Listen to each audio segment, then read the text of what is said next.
Alright, what's going on, guys? I wish you all a happy new year. I hope this year is going to be fruitful for each and every one of you.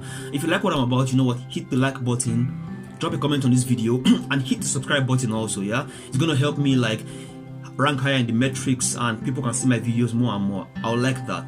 So today I read an article by an African American lady where she talked about the racism and discrimination that she has been facing in America, you know, and that like led me to think about many issues that we black people will face both back home and in diaspora, you know, and I thought I should just make a quick video about this. So this is a video that's going to make me, you know, get really pissed off when I'm talking, you know, but I just have to make this and pour out my mind, pour it out there, you know. As black people, we've been subjugated for hundreds and hundreds of years. Slavery, colonization, and all these things. We were tortured, we were beaten, we were forcefully taken away from our parents, from our kids, you know, by white people. People who believe that they are better than us because of their skin color, you know. And the sad part is that even today, we still suffer the negative consequences of these actions. Now, many years after colonization has ended, slavery has ended, we as black people still don't seem to have our own identity. We still play the script that's been given to us by the white people, you know. And for those people that know me, severally I've talked on WhatsApp, I've talked to people one-on-one about the fact that our culture as African people has been eroded virtually.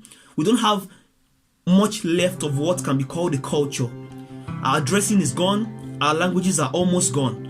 Let's look at Nigeria as an example. You cannot dress in your native attire to work Monday to Friday. If you work in a bank, for instance, they'll tell you that you're not looking smart enough, you're not looking corporate enough. Who defines corporate? Who defines smart? These are the standards we use from the white people. You're not dressing in suit and tie like a white person would dress, so you're not looking corporate enough. You wear native to work is wrong. We don't want you dressing like that. You know, you speak your native language a lot at work or at school, people look at you and frown at you like, what's wrong with you? At Unilag, I remember the slave queens, they wanted to do competition of who could speak, you know, better English. Everybody racing on who could speak English, to the extent that our own native languages are eroded. Our school system is the white school system. Our legal system is the one we got from the white people. You know, our religion is religion of the white people. Our language is the language of the white people. Our dressing is the dressing of the white people. What do we have that is our own? Look at me recording this video. I'm doing so in English language. Why? Because my own native language of Yoruba has been, you know, virtually eroded. And with every passing generation, people, you know, less and less people use this language. These are our native languages. We switch to English. You want to speak in English.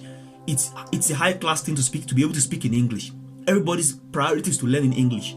Nobody wants to learn their native language. Nobody's thinking about how we can have an educational curriculum that teaches science and technology and humanities in our native language. No, we want to be like the white people, you know. So it's really, really sad for us, and it's even a bit worse for the Nigerians who live abroad in diaspora, you know, because at least when you are in Nigeria, you know, everybody's Nigerian like you. You are in Kenya or Ghana, everybody's Ghanaian or Kenyan like you.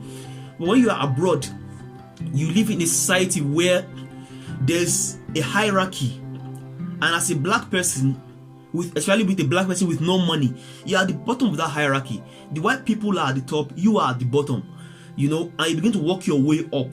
So as a black person living abroad, you think about your own home country, Nigeria, for instance, and you're like, God, I cannot go back to that country because things are really bad. But then you look at your condition in Europe or in America or in Canada, and left and right, you are being discriminated against. And you're wondering like, I can't even stay here either. So what do you want to do? You want to float in the air? You know, we face many problems. I'll give you some examples. As a black person, to get an apartment in Germany is very difficult. You keep applying and applying for houses. They will call you to come and visit the house. Once they see that you're a black person, you won't get that house. Only few landlords, you know, are willing to give out houses to black people. You know, of course, nobody will come out to say this to you openly, but we know it. A friend of mine has told me of an instance where the landlord didn't know he could speak German. And the landlord told the girl that brought him and said, why did you bring a black person to this place? You know, we face all these problems even when we don't do anything wrong. I've been walking on the street before. One day, an old lady on a bicycle, she rode past me and she said, Afe, which means ape. She referred to me as an ape and she sped off. You know, I didn't know, I was just weak. I was at the university that day. You know, when I go back to my office, I couldn't do anything for the rest of the day. I just packed my shit and I started going home. You know, we're here like we're not here. I was at a bar one day and there were two twins talking to me. I thought they were just wanting to make small conversation, but the next thing they started telling me in German that they don't want me in their country. They don't want me here. They think that I'm taking their resources away. They're paying tax money and I'm the one using their tax money, you know, eating up the money because I don't want to work, I'm lazy. They don't even know me. They don't even know what I do here. You know, and if I bring black people here now, you ask them this about their experiences, they'll tell you similar things, you know. Now, of course, there are many white people here who are good people. I'm not going to deny that fact. But we also face these problems that other people don't face, you know. So, you are here and you have white people trying to pry into your personal life, asking you details, every single detail. How did you get here? Did you swim to this country? Did you come by boat?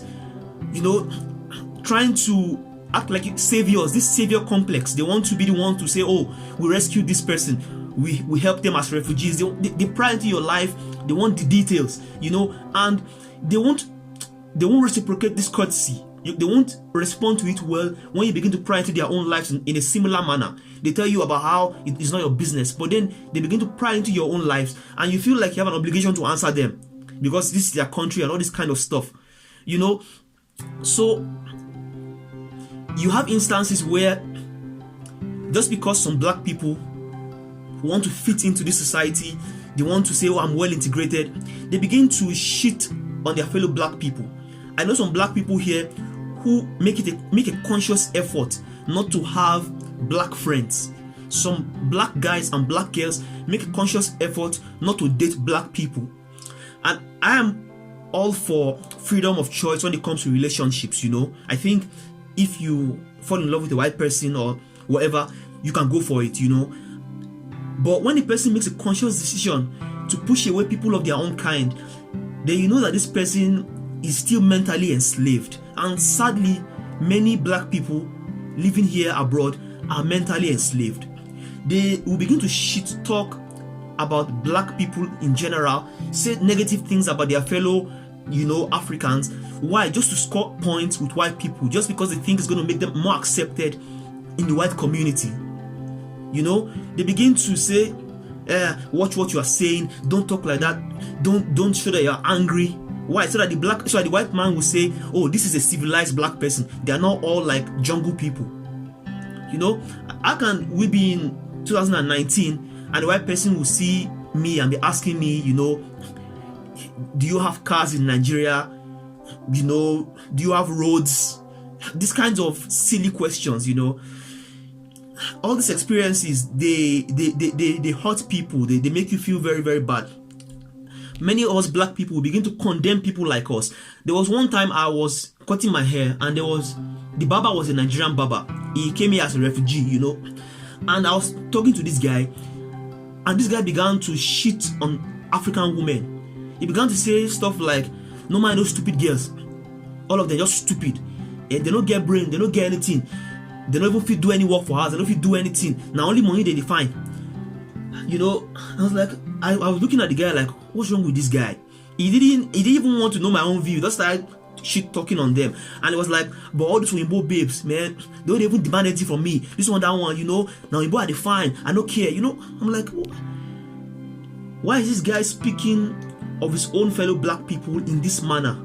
You know, why doesn't he have anything good to say about other black people? I discovered that it's a kind of mental slavery that we go through. You know, another thing that I've noticed here is the fact that as blacks again, we begin to harm, not just speak bad now, but harm other black people. So many black women who live here, African women, they hear about the fact that the justice system, you know, gives women the rights that they deserve. And so they try to exploit these things. You see an African woman with an African husband and their children, any small quarrel, she's calling the police to come and kick her husband out of the house. Why? Because she can do it. You begin to hear them talking among themselves, saying, my sister, now woman government give power for this country, government give women power for this country. If the guy do anyhow for you, call police when they kick and come out. So they kick your husband out of the house, fine. But don't you know your children are going to suffer from that without having a good male figure to look up to? You think that because there's a law here, you exploit it.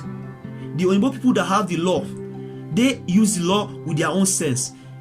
But they are happy to see you use it in this way, because when you kick your husband out of the house and you become a single mother and you begin to collect some benefits, 300 euro per month from your husband, kindergeld, your child will grow up without a father. The child will grow up directionless and not become anything useful in society. The child will not become anything useful in society. His white classmates or our white classmates will become executives. They become whatever they want to become, but your own child will not be there. The child will still be subservient at the bottom of that chain. But you think you are doing your husband bad. You know, I think that we need to change our mindset, you know, as black people. You know, some of these things have been ingrained in us right from when we're growing up in our African countries. You know, we've seen ourselves as kind of inferior for whatever reason to the white people, and we therefore try to live a life, you know, abroad here of pleasing them. I remember for me also, when I first got here, it was very difficult for me to be able to express myself to my professor and other people and say things like, you know what, I'm sick today, I cannot show up. I used to feel like these people were the bosses, and just like it is in Nigeria, I have to basically, you know, I have to show that respect and sit down there and do what they ask me to do. But with time, with the passage of time, I realized that I'm an individual with my own rights. I deserve respect. I deserve to be treated very well, and I will demand for that kind of treatment. And I'm just making this video for all of us black people who are going to watch it to realize that as a black person, you're not inferior to anybody. Don't shit on other black people. You are equal to everybody. Stand your ground. Be respectful, but don't take shit from anybody. Anybody who is a bigot, a racist, discriminating against you, shove them aside. You can actually achieve great things, you know, if you stay on the straight and narrow and you keep working hard. Don't shit on your people just because you want to get favors from white people. Don't forget your culture. Don't forget who you are. I'll make a second video on this one where I'll go more in detail on our culture and that aspect, you know. So this is just like a rant from me, and I hope you guys enjoyed it. Hit the like button, hit subscribe, and drop a comment. Let me know how you feel about this video. Bye.